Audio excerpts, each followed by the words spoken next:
సహకార బ్యాంకులో కలకలం 30 లీటర్ల పెట్రోల్తో ప్రవేశించిన పిఏసిఎస్ సీఈఓ మేనేజర్ క్యాబిన్లో చల్లబోతుండగా అడ్డుకున్న సిబ్బంది. కేంద్ర సహకార బ్యాంక్ అనకాపల్లి జిల్లా కేంద్ర సహకార బ్యాంక్ నర్సీపట్నం శాఖలో ఓ వ్యక్తి 3 పెట్రోల్ క్యాన్లతో వచ్చి మేనేజర్ క్యాబిన్లో చెల్లేందుకు ప్రయత్నించడం కలకలం సృష్టించింది.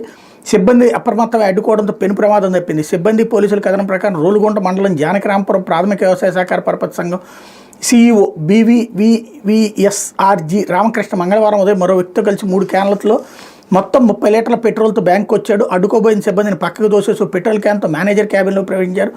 మూత తీసి అక్కడున్న సిబ్బందిపై పెట్రోల్ పోసేందుకు ప్రయత్నించారు. సిబ్బంది పెట్రోల్ క్యాన్ లాక్కుని పోలీసులకు సమాచారం ఇచ్చారు. వాళ్ళు వచ్చి రామకృష్ణతో పాటు మరో వ్యక్తిని అదుపులో తీసుకున్నారు.